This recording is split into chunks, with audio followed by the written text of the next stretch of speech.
5 number question. A kite is flying at a height of 60 metre above the ground. Ground से आपका kite जो है कितना ऊपर उड़ रहा है? 60 मीटर ऊपर उड़ रहा है. The string attached to the kite is temporarily tied to a point on the ground. उसको टेम्पररी रूप से ग्राउंड में उसको अटैच कर दिया गया है. The inclination of the string with the ground is 60 degree. इसमें देखिए बहुत वर्ड्स जो है कंफ्यूज करता है, तो कुछ क्वेश्चन में तो आपको हिंट पूरा पूरा रहेगा कि वो कैसे फिगर बनेगा. तो यहाँ 60 डिग्री दिख रहा है, यानी कि जब पतंग आप उड़ा रहे हो, ठीक ना, तो देखिए यहाँ ध्यान से, पतंग जब आप उड़ा रहे हो तो ये मान लीजिए आपका जमीन हो गया, तो पतंग उड़ाओगे तो उसका धागा तिरछा ही तो जाएगा, है ना. तो जब 60 डिग्री बोल दिया तो जमीन से धागा का जो एंगल बन रहा है, थीटा का वैल्यू जो है वो क्या हो जाएगा आपका? थीटा का वैल्यू 60 डिग्री हो गया. डिग्री से ही पता चल रहा है कि ये थीटा का वैल्यू है.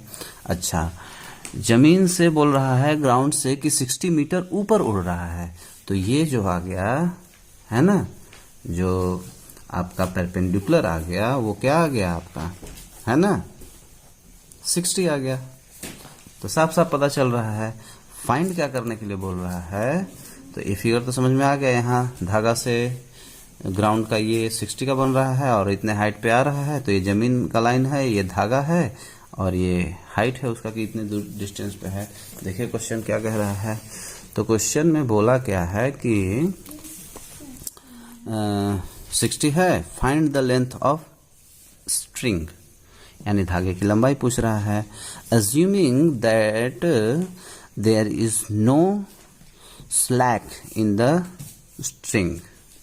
मतलब स्ट्रिंग जो है जब पतंग आप उड़ाते हैं तो देखेंगे थोड़ा सा कर्व टाइप का शेप लेता है ना. लेकिन यहाँ एज्यूम करना है कि ये एकदम सीधा हो, ये कर्व्ड शेप न ले रहा हो, ऐसा शेप न ले रहा हो, ठीक ना, एकदम सीधा हो. तो जब सीधा हो तो ये राइट एंगल बना देगा, और जैसे ही राइट एंगल बनाएगा आप क्या समझ लेंगे इसमें कि साइन कॉस टेन का ही फॉर्मूला लगाएंगे. हमको ये पता करना है, ये हमको पहले से पता है, तो हम ऐसा फार्मूला लेंगे जिसमें ये और ये आए, तो वो है साइन. साइन का फार्मूला क्या होता है आपका? ये परपेंडिकुलर और ये क्या हो जाएगा? हाइपोटेनियस. तो परपेंडिकुलर बाई एच होता है. तो हमने पहले भी बताया कि उसका जो नाम है उस नाम से आप चला सकते हैं, तो लिख दिए. उसके बाद वैल्यू रख दीजिए. साइन 60 का वैल्यू क्या होता है? साइन 60 का वैल्यू आपका हो जाएगा वो √3/2, है ना, इसको याद करना होगा. और ये 60 आपका BC का वैल्यू है और AC हमको फाइंड करना है, ठीक है. तो आगे चलेंगे तो क्या हो जाएगा? क्रॉस मल्टीप्लिकेशन होगा, तो √3 AC = 60 × 2. अब AC को छोड़ दीजिए, AC को छोड़ेंगे तो क्या हो जाएगा? 60 × 2, और ये √3 मल्टीप्लाई में ही इधर आएगा डिवाइड में. रेशनलाइज करिए, ठीक है. तो इसके बाद क्या हो जाएगा? इधर देखिए, AC = 60 × 2 √3, यहाँ नीचे से 3 हो जाएगा. अंडर में 2 हो गया ना, तो एक बाहर आ गया. अब इससे इसको कट कीजिए, 3 × 2 = 6 और 0, तो AC = क्या आ गया? 22 × 40 √3 मीटर. आंसर. यहाँ √3 का वैल्यू रखना हो तो रख सकते हैं. देखिए क्वेश्चन जो है आपका एग्जाम्पल 3 का है. अब बोलेंगे कि आप क्वेश्चन 5 कर रहे थे, उसके बाद क्या किए? 6 किए, 5 कर रहे थे ना. तो 5 के बाद एग्जाम्पल 3 में क्यों आ गए? तो हम एक तरह से अरेंज कर रहे हैं आपका डिफिकल्टीज के अकॉर्डिंग असेंडिंग ऑर्डर में. मतलब जैसे जैसे क्वेश्चन थोड़ा सा हार्ड होता जा रहा है वैसे वैसे हम आगे की ओर ले जा रहे हैं. तो चलिए, एन ऑब्जर्वर 1.5 मीटर टॉल. कोई ऑब्जर्वर है, मतलब देखने वाला, है ना, वो 1.5 मीटर का है tall. 28.5 metre away from a chimney, chimney से वो 28.5 मीटर दूर पे खड़ा है। तो थोड़ा सा देखिए, कुछ हम आपको फिगर बना के थोड़ा समझाते हैं। तो ये देखिए, ये मान लीजिए आपका ग्राउंड हो गया, ठीक है। यहाँ ऑब्जर्वर है, उसकी हाइट कितनी है 1.5 मीटर, ठीक है। और यहाँ चिमनी है आपका, ये मान लीजिए क्या हो गया आपका चिमनी हो गया, है ना। तो यहाँ उसका आँख होगा ऑब्जर्वर का, तो सबसे पहले कहाँ देखेगा वो, सामने सामने देखेगा, और फिर वो चिमनी के टॉप को देख रहा है, ठीक है। चिमनी के कहाँ देख रहा है, टॉप को देख रहा है, समझ गए यहाँ तक। अच्छा, तो जब वो ये 1.5 है तो इसको भी आप 1.5 लिख देंगे, ठीक है, कोई दिक्कत नहीं।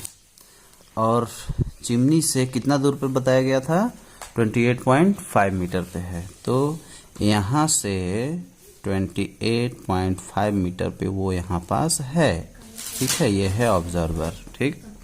अच्छा, अब यहाँ 90 का एंगल बन रहा है, ठीक है।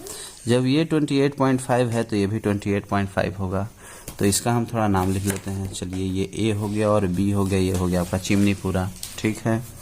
इसको आप सी बोल दीजिए, इसको डी बोल दीजिए, इसको ई बोल दीजिए। जहाँ जहाँ पॉइंट होता है वहाँ वहाँ हम नाम लिख देते हैं कुछ भी, ठीक है। अच्छा, अब इसके अकॉर्डिंग क्या क्या गिवन हो गया, तो जो आपका ऑब्जर्वर है डीसी वो 1.5 का हो गया, और बीसी जो है, ये देखिए बीसी जो है वो डीई के इक्वल होगा, है ना। एक ये रेक्टेंगल क्रिएट कर रहा है तो सामने सामने का इक्वल होगा, तो उस अकॉर्डिंग आपका 28.5 हो गया, ये दोनों, ये और ये, ठीक है। थीटा आपका जो है यहाँ देखिए ध्यान से लिखा हुआ है 45 डिग्री, डिग्री से ही पहचानते हैं कि वो थीटा है, तो ये 45 डिग्री हो गया आपका, ठीक है। तो यहाँ 45 डिग्री हम थीटा लिख लिए। फाइंड क्या करना है हमको, तो हमको ए बी फाइंड करना है, ये चिमनी का हाइट। यहाँ देखिए बोला है what is the height of chimney, chimney का हाइट फाइंड करना है, ठीक है। तो ए बी, चिमनी का हाइट क्या है आपका, ए बी है। तो ध्यान से देखेंगे तो वो दो पार्ट में बटा हुआ है, एक ये हो गया और एक ये हो गया, तो इसको प्लस करके ना आएगा, तो इसलिए हम क्या लिख दिए हैं, ए ई प्लस ई बी लिख दिए हैं, ठीक है।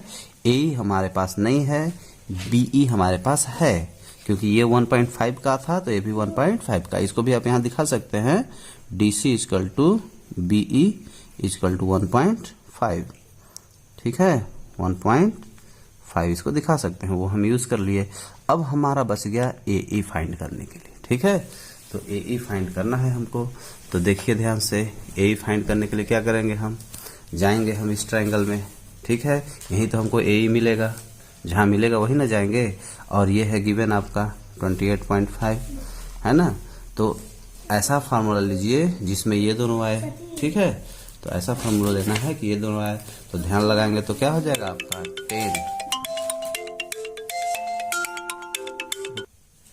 ध्यान लगाएंगे तो क्या आएगा आपका 10 ऐसा है जिसमें आपका हाइट और, है ना, हाइट और आपका बेस आएगा, है ना, परपेंडिकुलर और बेस, है ना।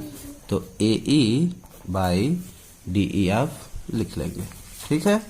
अच्छा, थीटा का वैल्यू क्या है यहाँ पास 45 डिग्रीज है, ठीक है। ए ई का वैल्यू तो हम फाइंड करने जा रहे हैं, ठीक है। और ये 28.5 है, ये आपका 28.5 है, तो उसकी जगह पे 28.5 हम लिख दिए, ठीक है। अच्छा, इसके बाद देखिए इसका वैल्यू होता है 1.1, इसका वैल्यू क्या होता है 1.1, 1045 का 1.1, A E equal to sorry A E by 28.5, ठीक है। तो आपका देखिए क्रॉस करेंगे तो ए ई इजकल टू क्या आ जाएगा 28.5 आ जाएगा, ठीक है। और जो आपका वो जो निकाल रहे हैं, क्या निकाल रहे हैं ए बी, तो ए बी इजकल टू क्या हो जाएगा, ए ई का वैल्यू यहाँ रख दीजिए, और पहले से बी ई का वैल्यू 1.5 है, प्लस कर देंगे तो कितना आ जाएगा 30 मीटर आंसर, ठीक है। तो एग्जाम्पल 5 में देखिए क्या है, the shadow of tower standing on a level ground is found to be 40 metre longer। एक ये आपका टावर हो गया मान लीजिए, और इसका शैडो बन रहा है, ठीक है, इसका शैडो बन रहा है, तो ये मान लीजिए इसका शैडो बन रहा है, ठीक है। तो 40 metre longer when the sun's altitude is 30, जब उसका एल्टीट्यूड सन के साथ ये है ना 30 है, 30 का एंगल जब क्रिएट हो रहा है ना, फिर ये आपका जो जमीन है और शैडो जो बन रहा है आपका, ये जमीन पे ही तो शैडो बनेगा, है ना। तो यहाँ से जो सन दिख रहा है ना, वो 30 का एंगल क्रिएट कर रहा है ना। तो बोल रहा है कि 40 metre longer when the sun's altitude is 30, then when it is 60 degree find the height of the towers, है ना। तो 40 जो है 40 मीटर है ना, उसके पास जाएगा, है ना। यहाँ थोड़ा समझने की चीज है कि 60 डिग्री हो गया तो जाहिर सी बात है कि जब आप किसी टावर के पास जाएंगे तब आप थोड़ा और ऊपर की ओर देखेंगे, तो जब ऊपर की ओर देखेंगे आप तो आपका डिग्री जो है यहाँ पास बढ़ जाएगा, है ना। एंगल जो है, एलिवेशन जो है आपका, है ना, वो क्या हो जाएगा, बढ़ जाएगा, ठीक है। तो इस तरह से जो है यहाँ 60 हो जाएगा और यहाँ क्या हो जाएगा, 30 हो जाएगा। यहाँ थोड़ा सा कंफ्यूज हो जाते हैं बच्चे, जैसे देखिए फिगर हम बना के दिखाते हैं आपको, ये यहाँ 30 का बन रहा है, ठीक ना। तो लगता है कि ये बड़ा है तो यहाँ 30 कैसे बनेगा, तो उससे मतलब नहीं है, मतलब इससे है कि यहाँ जो है इसके बीच में कितना फर्क आ रहा है, तो यहाँ थोड़ा सा फर्क आ रहा है, इसलिए 30। और यही 40 मीटर वो पास चला गया है। 40 मीटर कहाँ चला गया है, यहाँ जो आपका सन का जो क्या कहते हैं एल्टीट्यूड है, वो क्या हो गया है, थोड़ा चढ़ गया है, ऊपर हो गया है। तो यहाँ पास आपका जो बनेगा, है ना, वो 60 का हो जाएगा, क्योंकि देखिए ये फैल रहा है, यहाँ फैलता हुआ नजर आ रहा है। तो जहाँ फैलता हुआ नजर आएगा वहां बढ़ जाएगा, जहाँ कम फैला हुआ रहेगा वहां घट जाएगा। तो इस तरह से 60 हो गया। 40 मीटर पीछे आने के बाद 60 का बन रहा है, ठीक है। तो यहाँ नाम लिख लीजिए, ए बी इसका टावर का नाम लिख दीजिए, यहाँ सी हो जाएगा, यहाँ डी हो जाएगा। और हमको लास्ट में क्या बोला है, फाइंड करना है हाइट टावर का, है ना, टावर का हाइट फाइंड करना है। देखिए height of tower, find height of tower. तो उसके अकॉर्डिंग, क्वेश्चन के अकॉर्डिंग हमने यहाँ फिगर बना लिया। अब जो फिगर है उसको आप गिवन लिख लीजिए। तो डीसी आपका 40 है, ये एंगल जो क्रिएट हुआ है वो 30 का है, और ये जो एंगल है वो 60 का है, ठीक है। डीबी जो है, ये देखिए डी और बी, जब इस ट्रायंगल में आप जाएंगे, है ना, राइट एंगल तो हो ही गया, इस ट्रायंगल में जब जाएंगे, है ना, तो डीबी इक्वल टू क्या हो जाएगा आपका, ये और ये प्लस करके आएगा। तो इसलिए डीबी इक्वल टू हम क्या लिख दिए, डीसी प्लस सीबी लिख दिए। डीसी हमारे पहले से है, तो 40 प्लस सीबी हम लेके चलते हैं, ठीक है। फाइंड क्या करना है, ये भी फाइंड करना है, ठीक है। तो आप बड़े वाले में भी जा सकते हो और छोटे वाले में भी जा सकते हो। 2 ठो ट्रायंगल बन रहा है, तो आप छोटे में जाइएगा तो छोटा कहिए, बड़े में जाइएगा तो बड़ा कहिए। तो लिख दीजिए इन ट्रायंगल ए बी सी, है ना, ए बी सी में हम जा रहे हैं, ठीक है। तो चलेगा ए बी सी में, तो हमको इससे मतलब है, इधर से तो कोई मतलब है नहीं, क्योंकि ये फाइंड करना है और ये हमारे पास गिवन है। तो 10 30 इक्वल टू क्या हो जाएगा, A B by C B, है ना, आपका परपेंडिकुलर बाई बेस होता है, उसके अकॉर्डिंग 10 30 का वैल्यू क्या होता है, एक सेकेंड, 60 होगा, है ना। तो 60 का वैल्यू क्या होता है, √3/1 लिख दीजिए, है ना। ए बी आपको फाइंड करना है, सी बी आपको पता भी नहीं है। तो अब जब इसको आप क्रॉस करेंगे तो ए बी, है ना, ए बी इक्वल टू आपका क्या हो जाएगा, √3 सी बी हो जाएगा, ठीक है। ये आप फर्स्ट इक्वेशन कर सकते हैं, ठीक है। आगे चलिए,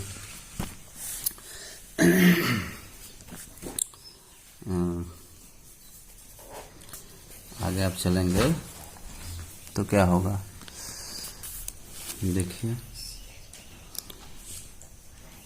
इन ट्रायंगल ए बी डी, है ना। आप ए बी डी में चले जाइए, बड़े वाले में। तो बड़े वाले में चाहेंगे तो क्या होगा, वही 30 हो जाएगा। छोटे बड़े वाले में जा रहे हैं ना ट्रायंगल में, तो एंगल छोटा हो जाता है। तो ए बी ही लिखेंगे और डी बी लिखेंगे, है ना। तो डी बी के लिए क्या यूज होगा, tan 30 का वैल्यू क्या होता है आपका 1/√3, है ना। और ए बी और डी बी के लिए क्या यूज कर लेंगे 40 + CB, ठीक है। अब इसको आगे थोड़ा सा ले चलते हैं यहाँ। तो √3 AB क्रॉस कर लेंगे जब, है ना। यहाँ देखिए इसको क्रॉस कर लेंगे तो √3 AB हो जाएगा, इक्वल टू क्या हो जाएगा 40 + CB, ठीक है। अब यहाँ ध्यान से देखेंगे तो AB का वैल्यू जो है, हाँ AB का वैल्यू फर्स्ट इक्वेशन से आपका √3 CB है। तो यहाँ पास √3 है और AB के जगह पे √3 CB लिख दीजिए, ठीक है। इक्वल टू 40 + CB हो जाएगा।